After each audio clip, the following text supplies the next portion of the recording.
You're listening to the Topco Business Unusual podcast.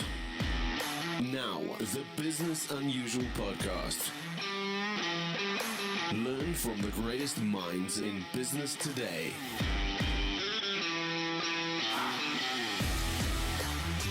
Interviews hosted by Ralph Fletcher. Learn how to improve business, get tips from industry leaders, and be motivated by real-life experience. Topco Business Unusual. So, welcome to the Business Unusual podcast. Today, I'm joined with a legend. I mean, an international legend, Jack Daly. So, if you haven't heard about him, which you must have been sleeping underneath a rock, but Jack is an international expert on sales and management. He brings 30 plus years of field-proven experience. So Jack's obviously run startups, 6 startups, Jack, and you took those to get listed on Wall Street. And you've been a speaker for 20 odd years now on the big circuit, doing hundreds of thousands of miles and traveling around the globe. You've, some of the other things is that you've built up companies from zero to a couple of thousand salespeople. You've done triathlons, marathons in every state. You're married for 47 years. It's like every goal you could hope to achieve, you've done it. But I think that, one of the things that you've where you are now is the giving back part, is the sharing the insights and how organizations can grow and how people can grow within those organizations. So welcome to the podcast. I hope I got that kind of right. I mean, wow, you not only got it nailed, but as I was sitting here, I'm going, my goodness, I'm already tired. It sounded like, how many lives does this guy have? Yeah, exactly. Right. But yeah, it's been a great ride. Between 26 and 46 is when I built those businesses in the national firms in the U.S. And for the last 25 years, I've been traveling the globe trying to help other people grow their business and live an exceptional life, which I have a lot of passion for as well. So I'm looking forward to this podcast because I think we can deal out some pearls. Yeah, for sure. And I mean, sometimes I start at the beginning. I say, where did it all start? And I know for you, it was sort of as a young boy on the golf course, sort of, people can read that part of the book. But I mean, in your mind, where do you feel it started? Where do you feel this sort of energy came from, this desire to do great work? So I'm going to take you back even further and tell you, my anchor, truly, Ralph, is 7 years old. When the other kids were out playing tag and hide and seek, I just didn't get the concept. Stand behind a tree, be quiet, and hope nobody finds you. And no one pays you for it. Like, what's up with that? So little girls were doing these potholders. They were weaving these potholders and selling the moms and grandmoms. And so I said, that looks like an easy thing to make. So I started making them, knocking on the doors of moms and grandmoms. And I'd say, I'm selling these. And they'd say, well, we already got them from Mary, Sally, and Susie. And I'm going, yeah, but you don't have one from the little boy. And I know that because I'm the only little boy making them. You got to have one, if not two, a potholders made by a little boy. So you want one or two. So they all laughed and they all bought. And so I own the market and the other girls shared the market. And when you own the market, what can you charge? Anything you want. So I charged twice the price of all my competitors. And that was when the light bulb went on and said, this is fun. Selling is fun. Business is fun. Let's go have some fun. So I've been working since I was 7 years old, nonstop. I mean, and no complaints. It's been a joy. And I'm sitting here now at 73 and I'm still at it. Like, it's just fun. Full on. But then you also went you worked at the caddy on the golf course, and it was almost like your, think and grow rich sort of moment, right? For sure. I grew up in a very poor family. 5 kids and 2 parents, 7 people in one house with 1 toilet. Cramped quarters, shared bedrooms type of thing. And I'm the oldest of 5. And when I went out and caddied at the private country club, I recognized that people were playing golf on Wednesdays and Fridays, and I thought they were work days. They were driving nice cars and living in nice homes, and we weren't doing any of that. And so I said, I got to pick these guys' brains and find out how they got out here and drove these nice cars on the weekdays and played golf. Because that's, if I had a choice, I'd do that versus working 6 days a week like my dad. So I spent the summer interviewing them as I walked 4 to 4.5 hours each day carrying their clubs, and learned a ton about how to design your life to be successful in business and in other dimensions, which really, quite frankly, centers around having goals. And I'm a major goal-driven guy. And I suppose you speak about that in this book, right? A Life by Design, which is centered around that, because when you ask them what it was, that they had the nice cars and they had the time to play golf, then they gave you some pearls of wisdom. Yeah, I heard a lot of repeated things. Got to have goals. They got to be in writing, or they're not goals. Don't pick too many. Give some kind of a measurement as to when it's going to be completed. How will you know that you got there? And share them with as many people as possible, because it'll put the heat on you to go and achieve them. Accountability is the word, right? And, people don't like that one. So back then, I picked 4 goals: financial, professional, education, and family. Where did I want to be in those 4 boxes by about the age of 30? And once I understood where I was trying to get to, then designing the path would be relatively easy. Now, it isn't easy to stay on the path, but you could design the path, right? So I've been at that. My goal setting process started at 13, and it's been active ever since. 60 years in the making. So when I wrote Jack Daly's Life by Design, in the appendix, I have all of the templates and forms for people to easily fill out the forms and design their life to be exceptional.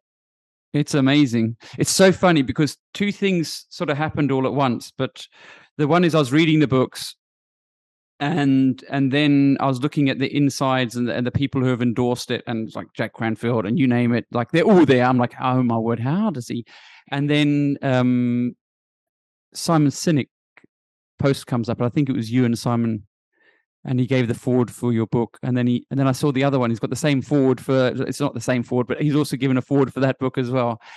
And so I don't know how many people know how legendary you are, because I speak to a lot of the guys in the States, and you're on that circuit. I mean, I think sometimes you're doing 64 to 80 speeches a year. You're traveling up to 200,000 miles around the globe.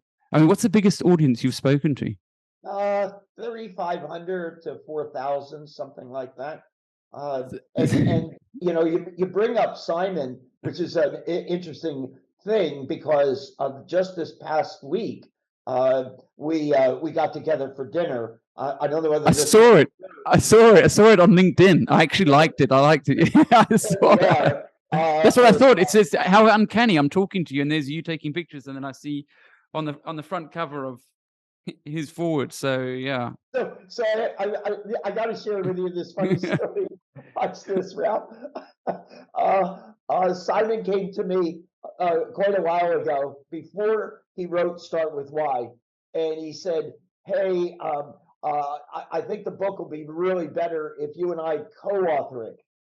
You're the practical guy, and I'm the conceptual guy. And if we married the two together, I think we've got a bestseller." And I said, "You know what, Simon? I'm too busy. I don't need the work. I don't need the follow-up. You know what? Go and write the book yourself.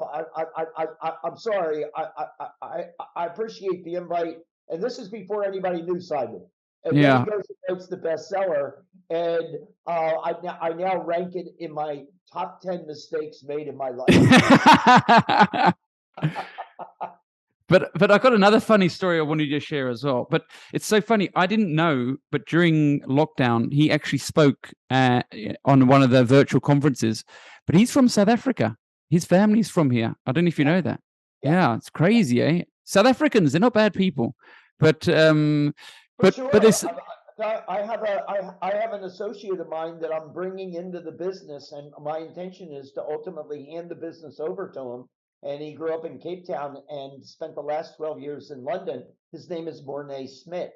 oh And wow. Mornay will be taking over here in the next couple of years as I kind of move into centering myself on Life by Design and give the sales and sales management over to Mornay.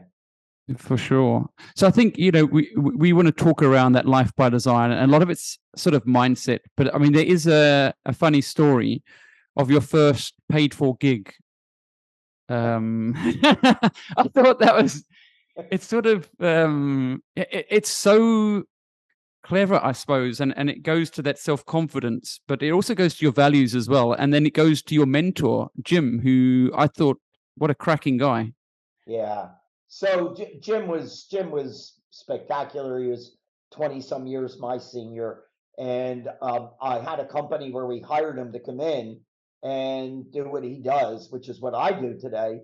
And I said, we're going to spread you all over the United States in my company, and I need to go visit those places too. So we'll go and do it together. And that's how our relationship grew. He was the master, and he's since passed away.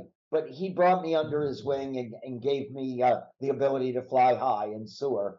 But that first speaking gig was some gig. I was hired as the backup speaker because some speaker bureau found me and said, "It looks like you talk about leadership. You live in La Jolla. The gig is in La Jolla." And the speaker we hired has the right to pull out within 48 hours. I'd never heard of such a thing, and they wouldn't tell me who it was. And I got the call within 48 hours and said, "You're on in front of 600 people." And I thought I bombed. Like I wanted to give the client the money back and all of that type of thing. I just felt like it was horrible. And then I got a testimonial letter from the client saying, "You knocked the ball out of the park and you were better than what we would have ever anticipated, blah, blah, blah, blah, blah." It's the only testimonial letter in my office that I have hanging up. And, I've gotten thousands of them since then. But I said, "Can you tell me now who I subbed for?" And they said, "Yeah, Bill Clinton." And it was when he was running for president the first time. So he found a bigger group and he ditched the group I had. So if they had told me I was filling in for Bill Clinton, I wouldn't have shown up. It's classic. I think there's two parts to it, though. I mean, you said in the book how you wanted to give the money back, you felt terrible, but you also spoke to your mentor and he calmed you down. He's like, just wait for their feedback. It doesn't matter how you feel. Just wait until you see. And it's that calming, you're relaxing, having that mentor. And as I was thinking, I was wondering, for other people who want to get into the game that you're in, who want to get into the public speaking game, how tough is it? I mean, what does it take? It is tough. I referred to you just saying that. You just saying that. For the first 2 years, I nicknamed myself the starving speaker. I worked 6 days a week, 12 hours or more a day, and and a paid gig was an infrequent occurrence. It took me about 3 years to get my stride. Once I got my stride and figured myself out, then it was fine. But there's an awful lot of people out there competing in that space, and an awful lot of gigs get booked based on referral. And so you've got to have a referral network. And if you're brand new, it's difficult to crack the code, right? Yeah, I can see how you worked out really well. I mean, I think we've spoken a couple of times before this, but I've researched you and watched you on YouTube, and there was I don't know, just everything about you it's so authentic. So it's almost like it's a bit of a dream, because what you say is actually what you do, and more than that. And so I think the one story that you told, there was two that really stood out for me. The one was how when you went to go see a client and then you emailed them as soon as you'd left the building. In the car, you're messaging them. And I think that that's you're action orientated. So you've got the mindset, but you've also got that action to deliver. And it almost seems the relationships you build up, I can see why you've done so well. And it's not just because how good you are, but it is because you've also built your reputation. Yeah, you just hit on something, Ralph, that's really important. Um, Success leaves clues. Yeah. Build a process based on best practices. So, what I hear an awful lot of people say, and I was a business owner and CEO, that people, generally speaking, are slow to follow up or terrible at follow up. So how can I differentiate myself from somebody else out there? Well, I won't go any further than the parking lot without texting or emailing somebody, thanking them for their time and reconfirming what we agreed on is to happen next. I haven't even left the building where I met them. And then I also have this thing called a money bag, which there's a YouTube video out on how to use I've it. watched it. I've watched it. And it, it's just about having everything you need to write a handwritten note. And I put in the mailbox before I leave the premises, so in hopes they get the note the next day. They've already heard from me more than the guy that they're doing business with today, and I haven't even left the building, type of thing. And the number of people that have said to me, I'm hiring you because of your proactive communication. So it just becomes a process for me. I wouldn't, Yeah. we don't think about brushing our teeth in the morning or in the evening because it's become a process. And we would be uncomfortable getting up in the morning and not brushing our teeth. I would be uncomfortable making a sales call without doing what I just said. It's just a process. It's best practice. Yeah. But you kind of say that, but then there's this uniqueness about you, because the other story I was going to talk around is when you're a 16-year-old who obviously is struggling, and you're working in a grocery shop. When you say I'm struggling, Well, maybe not. Maybe you're a student who's in a grocery shop, but I don't know. I'm assuming, yeah. You haven't got your own business then. The grocery business was great for me. Yeah. I went in there pushing carts, and they had 11 cart boys, and I'm going, it's not sustainable. They're going to get it down to 2. I better hustle and show the manager I'm a keeper. And he did whittle the staff down of cart boys to 2. And then all I said was, you know what? If you hustle, if you've got work ethic, people will take notice and you'll stand out from the pack.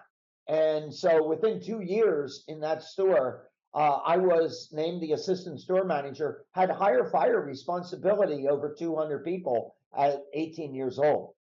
Yeah. Great learning lab for me in my future. And I was still in high school / college, and getting all of that education, and getting paid a high dollar amount because it was union. Gosh, my days in the grocery business were fantastic. Yeah, I think it was that, but it was the story of the lady who came in to buy some spinach. And yeah, that's the one I want to talk around, because there's someone who's using initiative and not scared. It's like you got this courage. Yeah. Everything you do is about being courageous. And I heard once that the mind can't, maybe Napoleon Hill CD, the mind can't have courage and fear in the same place. It's one or the other. So for the listener, now that we've teed up the spinach lady, but some older woman is standing in the spinach aisle having an animated and negative conversation with the vegetables. And I come over and said, how can I help you? And she said, there's no spinach. I came in for spinach. And so I said, how long are you going to be here? She said 30 minutes. So I said, I'll have the spinach for you. I ran out in the parking lot, got in my car, drive 2 miles, bought 6 bags of spinach from a competitor, saw her in the line when I got back to the store. And I said, how many bags would you want? And she said, I just need 1. And I said, take 2. They're on us as a gift. We appreciate your patronage to our store. Now, if we freeze frame that, there are companies existing today, that's 50 years ago, existing today that employee might be fired because they didn't have authority to do what I just did. And had I been fired, it would have been a good moment because it would have shortened my time in a company that I am not consistent with from a value standpoint. I said to myself, if the owner was standing in front of this woman and start in front of the empty spinach tray, what would the owner do? And I think the owner would have gone and bought the spinach at a competitor and give it away, right? For sure. So you've got to, I think you've got to take some risk along the way, and the downside is negligible. The upside is significant, right? And there's a theme in my answers here, and that is I'm trying to think of ways to be different than everyone else. If you compete the same way your competitors compete, then the customer has a difficulty determining who to go with. So what they'll tend to do is go with the guy with the lower price. So you get into price competitiveness. But if you differentiate yourself, it makes it difficult to compare price because look at the exceptional service. That woman in the produce aisle, I'm convinced, shopped there for the rest of her life because of that single incident. I bet she went and told friends of hers and family of hers. We probably drove all kinds of business in because of that. I think I'm trying to figure out why I like you so much, and I think it's because it's not rocket science. It's not things that other people can't execute if they have the desire to do it. And I was trying to string it all together after reading the different books, and it's almost come to me now. It feels like you knew what the customer wanted, and it seemed like growing the businesses, because I'm also in awe of how you grew these companies from zero to like whatever hundreds. And I think that's special in itself as well. And the emphasis that you put on culture and people to deliver that innovation and that level of service, I think there's something innate that is so simplistic, but it's so, I don't know, it's crazy. Here's the simplicity of it, Ralph. Can you just switch hats with the other party? Can you be the customer at all times? If you were that person, how would you want to be treated? It's so simple to me. Whenever I find myself interacting with customers, I am empathic to where their heads are. And, look, people don't want to be sold. Our job really is help people to buy. And so if we take that mindset, it's okay, how can I help this individual with their problem or their opportunity or whatever their pain, whatever they're trying to deal with? Is my company and product or service something that could help them out? And then how would I want to be treated?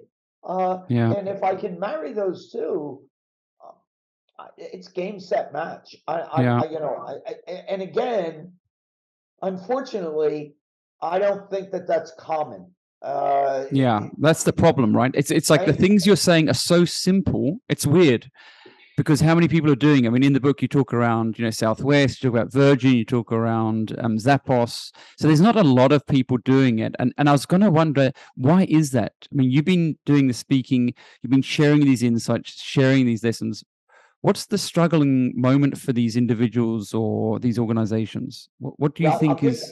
I'll give you one of the comments that I hear from my audiences a lot of times, and it's an indictment on the senior level people in the firm. What people will come up to me at a break and say, my boss should be at this session. And it doesn't matter what level they're at in the organization. They could be a vice president, an executive vice president. The owner should be here. My owner should be here. My CEO should be here. My manager should be here. I hear that all the time. So somehow people are getting to a leadership position and suppressing the workforce instead of liberating them. Are they getting comfortable? Is that what it is? They're too comfortable and they're not being stretched themselves. Mm. Some of that is true, I'm sure. Yeah. And so what do you see ways of fixing that? I mean, do you have some ideas of how, I mean, apart from reading your book? Look, at the sake of repeating, look, take risks, take a chance, Yeah.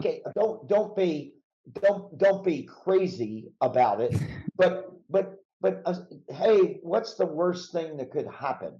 Okay, I'm going to do that. So I ran out of the store and bought the spinach. The worst thing that can happen is I come back and they fire me. Well, I'm 17 years old. I got a lot of life left, and I'm going to go find some firm that would appreciate that. And quite frankly, when I interview, I'm going to tell them that story up front and say, here's why I got fired. Is your store like that? Because I don't want to work here if it is.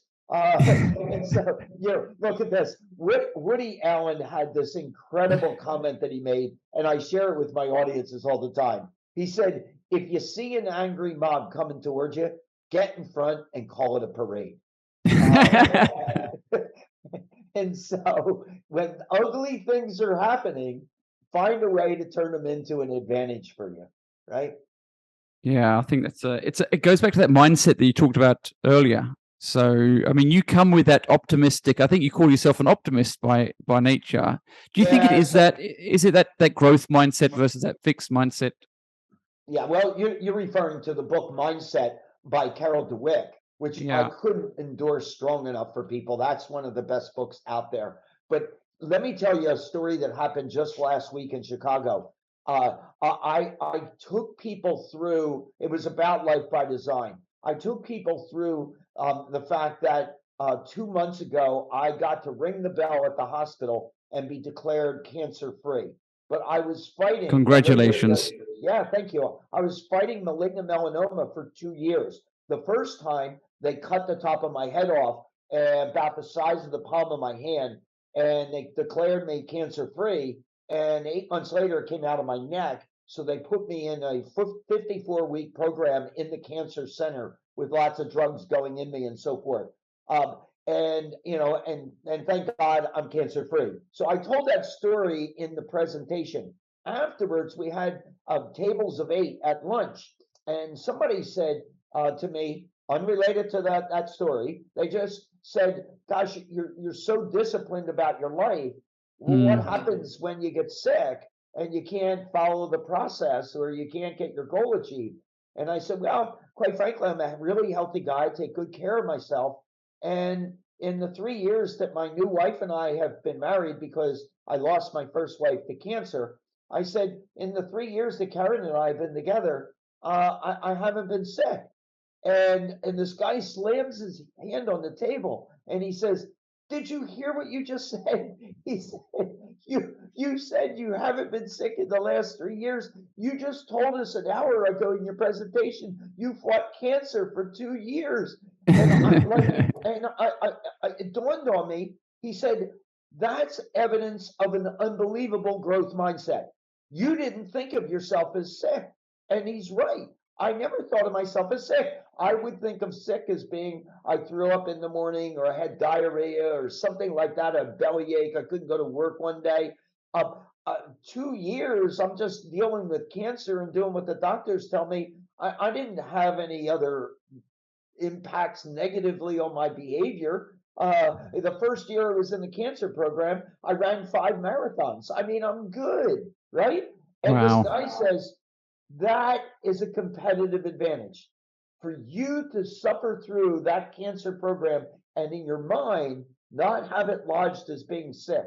The majority of people would have said, "I'm really sick," and they would have kind of rolled over, right? For sure.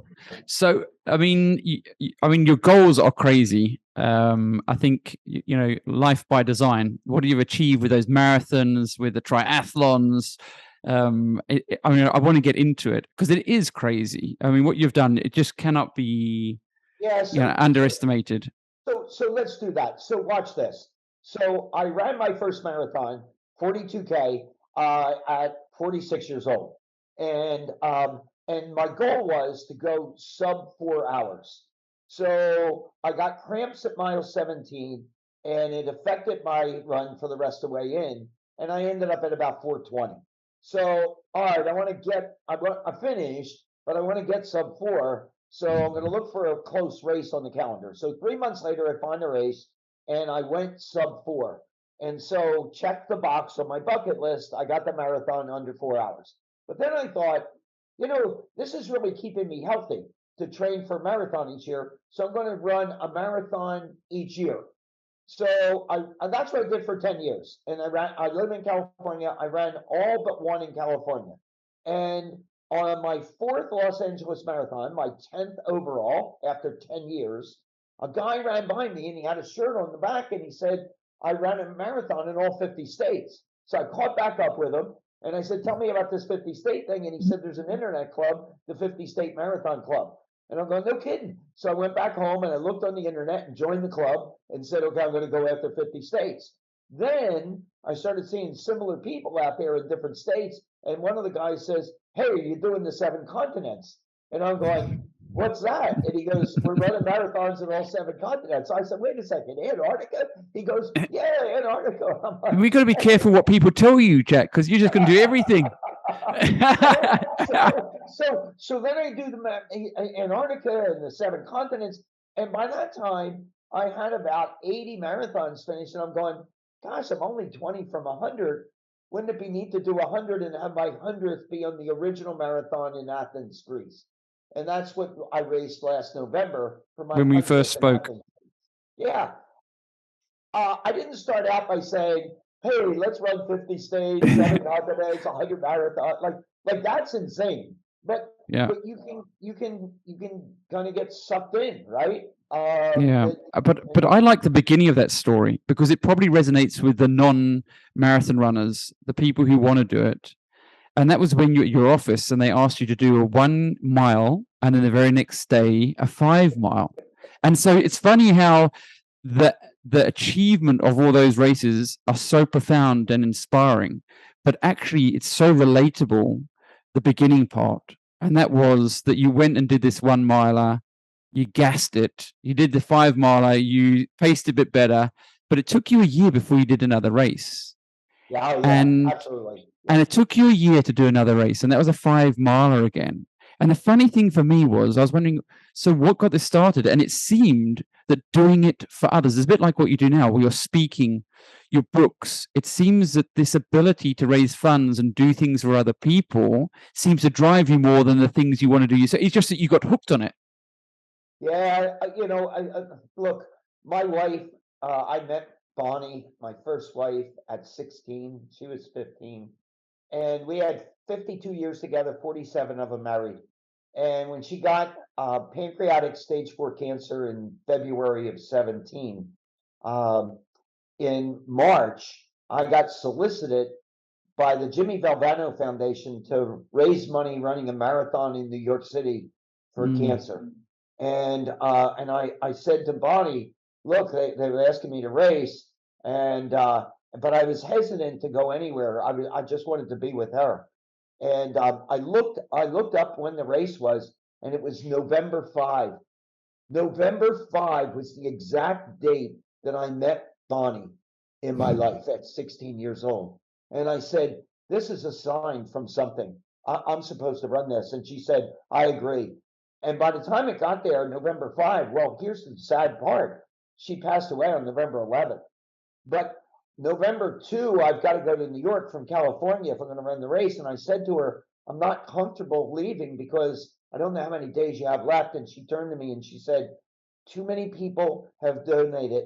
We raised over $280,000. Wow. She said, too many people have invested in us. She said, go run the race. I'll wait for you to get back. She didn't say, I'll wait for you to get back and then die, but that's really what she said. She said, yeah. And I'm so sorry, Jack. Yeah. I came back on Monday after the race, and the doctors said we need to take her off of everything and let her go. And 5 days later, she passed. I'm so sorry about that. Yeah. Yeah. So doing good and raising money and getting awareness. I mean, absolutely. I mean, what a joy. Yeah. to help other people, right?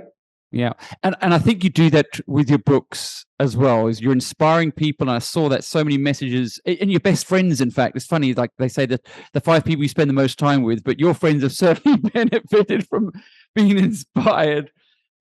But I want to talk around the book now. So hyper growth for sale. Hyper sales growth.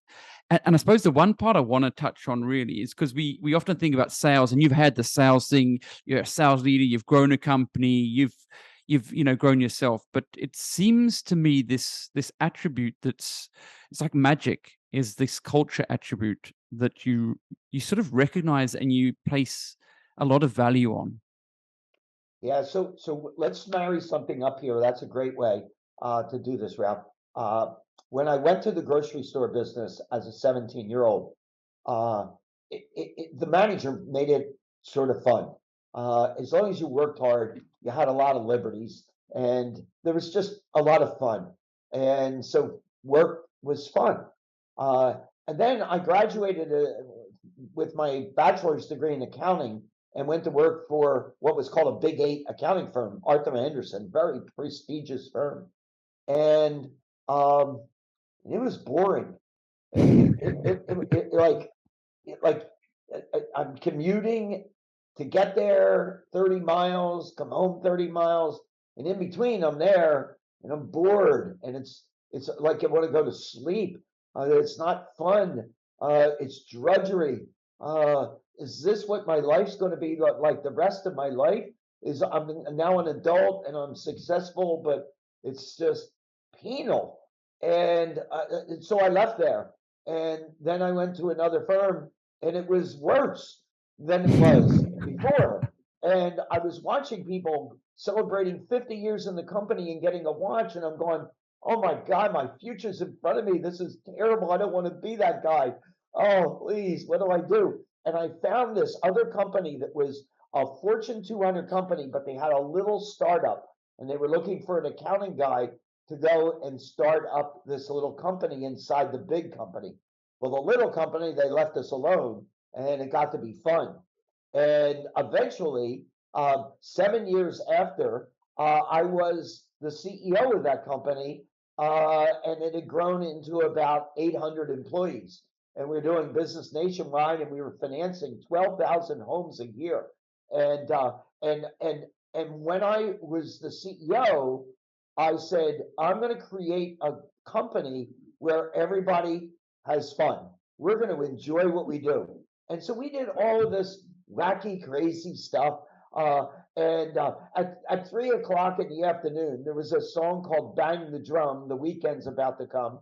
And it's from 3 to 3:15. We encourage everybody to put their boombox on and play the song. And people were dancing and sliding on the slippery boards and all this crazy stuff. I got one of these football, like not a football helmet, but a construction worker helmet with two holders on either side for beer cans, and you got a nozzle there. And I'm walking around dancing and stuff. We had guys from Wall Street that would visit us on Friday at 3 o'clock just to see if the rumor was true that this very successful financial company had the CEO with a beer on his head.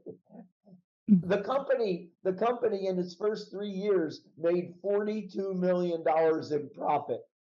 Yeah. While having fun, right? And Yeah. so I want to create a business where people don't get up and say, I got to go to work, but they say, hot damn, I get to go to work at that company. Because Yeah. if you can create that kind of a culture, you have a competitive, sustainable advantage, right? Yeah. And so that's what the whole section in hyper sales growth on culture is about. Yeah. Recognition, communication, empowerment, personal and professional development.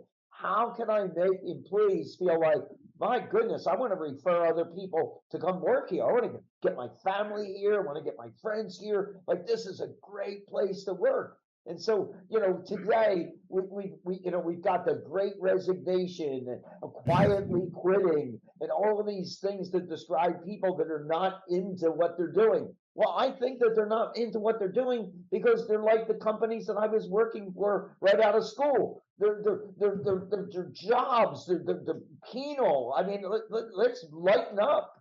Let's make it fun. I think it's that, but also it seems that their priorities are slightly skewed. So they almost are in trying to make the money, the hyper growth, focusing on the customer, but they're missing an ingredient, and it's weird because you get this contradictory sort of information. But the entrepreneurs, the business leaders who are investing in their people and putting their people first have got a definite massive advantage. And Zappos, Southwest, those are the guys, Virgin, those are the ones who are doing, like you said, a brave. And so when I'm reading it, I'm like, yes, yes, yes. But it's a mindset, right, Jack? It really is that belief. My people are more important than my customers. And let me tell you about this client of mine. When they started with me, they were 2 locations, Vancouver, British Columbia, and Toronto. And the company is called 1-800-GOT-JUNK. They come to your business or home, pick up the junk, put it on the truck, and take it to the dump. And they charge you a fee for that, right? So Brian Scudamore is the founder. Now that company is approaching 700 million in annual sales. It's the largest junk removal company in the world. Brian is in charge of the culture as the founder of the company. And one of the ideas I shared with him was making employees' dreams come true. And so he allocates a 6-figure number annually to help employees' dreams come true. Like, do you want to go to work there? He looks at the list of people's dreams and in the morning says, I wonder if I could make somebody's dream come true today. And so it might be an employee that says they've got a 7-year-old girl that wants to have the princess breakfast at Disney World, but it's too far for them to go, and it's too expensive. Well, I mean, 1-800-GOT-JUNK can write a check for a couple $1,000 and send her and her mom to Disney World for 3 days and be a princess. By the way, does that employee speak fondly about the company? Do they send other people to go there? If Brian said, hey, I need you to work extra hours on Saturday, is there any complaining? No, it all works well together, right? yeah, Gosh, let's find, Tony Hsieh did it at Zappos, delivering happiness. That he just wanted to create a company where the employees were happy. And that's what he did. For sure. It's like, I think you mentioned it, when people leave, we throw a party, but why aren't we throwing a party when they arrive? Why aren't we, that first couple of days? I mean, there's so many, I think that I said it earlier, there's so many pearls of wisdom, so many simple things to adjust. You're not spending more money. You're not wasting lots of time. It really is really simple. You don't have to do all of it, but you've got like 20 different ideas for each of those processes. And actually realize it's logical. It's just like you said, it's putting yourself in their shoes. If you're an employee and you get the first day of work and you're getting burdened with processes and no one's talking to you, you're not going to enjoy it. Would I want to come to work here? What, like, why doesn't the leadership ask that question every day? If I were an everyday employee, would I be looking forward to coming into work today? It's that simple. For sure. That place. So, okay, so we talked a bit about culture, because I think if you don't have the culture right, the rest of the stuff doesn't really matter, right? You're going to struggle. It's like, I think they said you can put a leader in a great leader in a bad company, and you're just going to have a bad company. Peter Drucker said it better than anybody on the planet. Culture eats strategy for breakfast. Yeah. Period. That's it. Now, if you get the culture right, everything else starts to get easier, right? So here's what I hear, Ralph. I hear business leaders all the time talking about this. Our people are the most important thing. What differentiates us from everybody else is our people. Our culture is terrific. Now, if I would challenge the leadership of companies, I would say, look, I'm going to take 100% of your time, and I want you to divide that 100% into 5 buckets. One bucket is how much time you spend as a leader on revenue generation. I'm not asking you to be a salesperson, but strategically, what are you doing on the revenue side of the house? What percent of 100% of your time? Second, the operations side of the house. So we got the first bucket was the promise makers. The second one is the promise keepers. So, like supply chain issues, how much are you getting involved in helping solve the supply chain issue, right? The third area is how much time are you spending in the financial side of the house? We don't want to be doing all this work and not make money, so you got to make sure that you stay on the numbers, right? The fourth bucket is strategic. How much time are you spending on the strategy of what you're doing so that you're viable going forward? And then the last bucket is culture. Now, when I ask CEOs to divide their 100 up and they do it honestly, the bucket with the least amount of time in is culture. So Yeah. they speak a good speak. Our people are the most important. Culture is our differentiator, but they're not spending the time there. So I'm calling bullshit on that. And is that just because they're not designing their life appropriately for their business, or is that because they don't know what to do, or is it something else? I think that they view it as they don't know what to do. It's not that important. No, things are more important that they're working on in the other four buckets. Let me do it this way. Watch this way. People and companies tend to underperform to their capabilities because we rush to the urgent at the expense of the important, right? So recognition systems, important but not urgent. Communication systems, important but not urgent. Personal development, important but not urgent. Empowerment, important but not urgent. So I think the leadership is running around doing the urgent things at the expense of the important. You know what? I would rather write handwritten notes to employees saying thanks for all your hard work and slipping them on their desk before they get in the morning than doing something on this thing, whatever it is. If I can make our employees such that they're excited about going to work, they're the ones that do the work. Yeah. So I created the environment that enables them to be better at work. For sure. It's crazy, right? So I mean, that just comes back to planning as well, and knowing yourself and your strengths and building that team up appropriately. If it isn't in your wheelhouse as a business leader, find some folks that it is. So if I go back to 1-800-GOT-JUNK, Brian is terrific at vision and culture. He's horrible at execution. He's horrible. I hope he doesn't listen to this. Oh, he knows. He knows. So as the owner CEO, he has an organization chart called 2 in a Box. And Eric Church is the other guy in the box who's terrific at the execution operations side, right?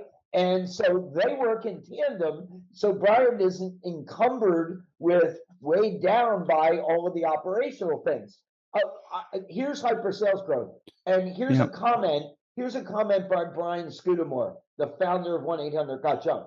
No one person's mentorships and teachings have had a bigger ongoing impact on the sales growth of 1-800-GOT-JUNK than Jack Daly. And that's because I'm with him regularly saying, well, how about if we create this kind of thing so that the employees are excited? You could not go to their corporate office in Vancouver and walk out and not want to work there. You just look at the place and go, the vibe is like, God, this is different, right? Their daily stand-up. They've got a thing on YouTube of their daily stand-up. It is freaking awesome. I mean, and he's not even doing it. The staff are doing the daily stand-up with all the figures. It's freaking awesome. It really is inspiring, eh? Yeah, and they do it in the room with the dream board. That's it. The dream board's there. Yeah. And I mean, and the company has had their dream board, not just the dreams of employees. Like he saw, he had a dream that he wanted to be on Oprah Winfrey.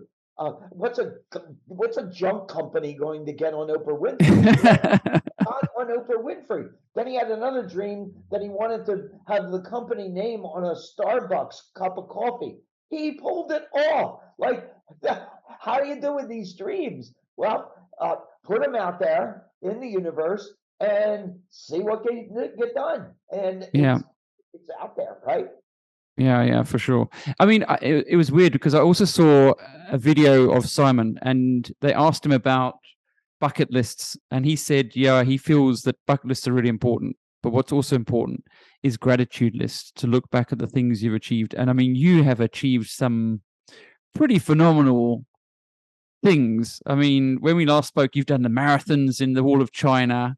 I think the one that impressed me probably the most was flying a jet plane. You just put it out there. I mean, what can I say? A guy went on my website. He saw my bucket list. It said I wanted to fly a jet fighter plane, and he had bought one from the U.S. Air Force. And he sent me a photo and said, "Would this qualify?" I said, "Absolutely." He goes, "We just need to pick a day and a time and find an airport to land this thing in. I'll pick you up." And off we went. Right. So it's all in here, right? And I think what was for me the insight was that you then document all of the, like, your goals. So how many trips you did, how many miles you traveled. The funny, I wasn't quite sure because it said there how many days you trained, how many hours you trained, but the one I was a bit unsure of was how many days you drank wine. So I wasn't sure if you wanted to drink more wine. Were you trying to stop yourself because of training? Yes. So, So it's the latter. So yeah. the issue. Here's the issue. In my goals, it says I have to have more exercise days than wine drinking days. That's number Okay. one. Number two is I have to be below a certain weight level in order Yeah. to drink the wine. Otherwise, I'm going to drink every day, and we're going to have an alcohol problem with Jack Daly, right? So we've got a governor on me. And let me take you back. The book, but There. there's the photo of me doing the airplane. Yeah. Like the guy handed me the controls to a jet fighter plane. I had no flying instructions. Are you freaking kidding me? Right? That's And awesome. so here's the thing, though. When I wrote the book, Ralph, I was really sensitive to are people going to start reading this and going, well, I'm 40 or 50. I wish I had the book when I was 20. And so I have a whole chapter in the book of older people that didn't get started until later in life, right? And so, Colonel Sanders. yeah, Colonel Sanders was like in his 80s before Kentucky Fried Chicken took place. Okay, Yeah. Julia Child and Martha Stewart and Grandma Moses and like all of these people didn't really get going until they were in their 40s and 50s. So there's plenty of life out there. I don't know whether you picked it up. You've done a really good job of reading my books, but on my bucket list is my intention to live to 125 years old. And that's Wow. been on there since I was 28. And what I Sure. said when I was 28 was if I lead a healthy life between 28 and 75, by then medical science will figure out how to take me to 125. But if I hand them a broken down 75-year-old man, they won't inject the science, right? So here I am at 73, soon to be 74, and people are not laughing at 125 these days like they did when I was 28 years old, right?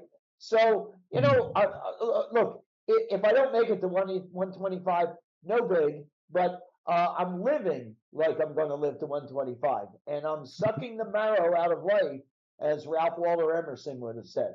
For sure, you are. So, I mean, one of the things that also was quite surprising was it's not just the amount of marathons you did and triathlons and the training and the speaking engagements, but how do you pull it all together?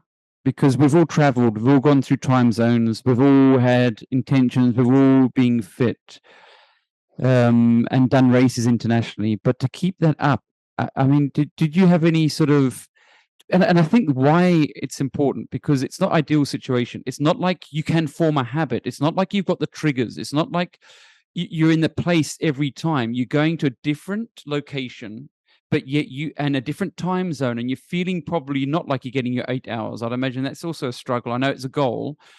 So you got these different foods, and so that can also, make challenges. So how did you keep those triggers of that consistency with the training? Is the question I wondered. So we're back to the book mindset again. We truly are. I don't believe there's time zone fatigue. I don't. It just doesn't exist for me. I'll always find something to eat that will be healthy, no matter what country that I'm in. I'll be very particular about what I do choose to eat, because I want to live to 125. But here, let's use this as an example. I just came back from 3 weeks in Australia. So I flew from Los Angeles at midnight and got on the plane. We're up in the air for an hour, and they served some wine and a full dinner. And so here I am at 2 o'clock in the morning, having dinner and wine. And then I turned the movie on and decided to watch a movie. And somewhere during the movie, I fell asleep, and I slept for about 8 hours. By then, they were starting to get breakfast ready, and we had some breakfast, and then the plane landed, and it was 14 hours that we were up there. And I got off the plane. It was 7 o'clock in the morning in Sydney. We got to the hotel. It was 8 o'clock, and I unpacked my running shorts and shirt and said, 8 o'clock in the morning is a good time to take a run. I'm going to go run Sydney. And so I took a 10K run and got back, and I felt like I'd been there the whole time. Like I didn't think, what time is it in LA? Should I be tired? Like, what am I going to do that for? I mean, I feel good. Let's go, right? Yeah, it's in the head. Look, so my wife Karen was coming home from work, and she's got this drive of 40 miles. And I called her and said, what time are you going to expect to get home? And she said, I should be home in about 30 minutes. And I said, how was your day? And she said, Jack, I had a bad day. And I turned to her and said, why would you choose to have a bad day? And there was this big pause. And then she goes, I didn't choose it. And I went, actually, you did. You get to choose what you put in between your ears. Don't let people with negative attitudes in. So from this day forward, I would tell you, let's not have bad days anymore. Let's choose to have nothing but good days. So she got home half hour later. She walked in the house and she said, hugged me, kissed me, and said, you're awesome. I'm never having a bad day again. There you go. And I think on that note, it was almost like a last question really before we wrapped up, but I think there's a lot happening in the world. There's a lot of people are looking at different situations. First it was COVID, now there's all sorts of challenges, and we always got reasons why we can't grow our sales, why we can't grow our business. And you believe that, right? Look, focus precedes success. The only thing that I'm going to stay focused on is things that I have control of. And I'm not going to sweat anything I don't. So I failed science in school. So what does that tell you? I will not have a cure for COVID. I won't be creating a vaccine. So I don't have to have a discussion about the vaccine and when's it going to be around and should I take it? I don't know. I'm not going to create it. So I got 168 hours every week gifted to me. That's what we all get. 7 days times 24 hours.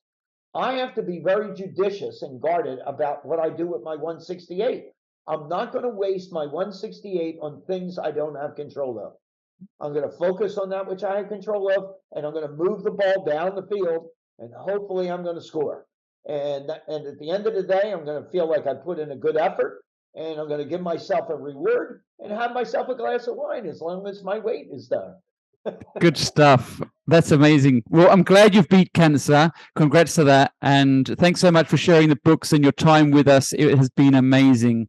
So all the best for this holiday coming up and for next year. Thanks so much, Jack Daly. I want to make sure that I get this in the hands of a lot of other people, because I think this was a great hour that we just spent. Oh man, it was amazing. And I've been really looking forward to it. Probably since that, like before we spoke a year ago, And that was a bit of a disaster. I do apologize. But I think for the longest time before that, I've been looking and following what you've been doing. So it's really also a great honor for us to be able to share what you do, because I think it's so inspiring. And I was thinking, we're in our little bubble in Africa, but to take some of the pearls, the simple pearls that you can apply from the successes there here. And you really are an awesome person and so inspiring. So thank you so much. I look forward to meeting you live and in person. We will. We said Hawaii. I've got Maui on my computer, the sticker on my computer, but lots of goals. Thanks, Jack. There you go. Bye.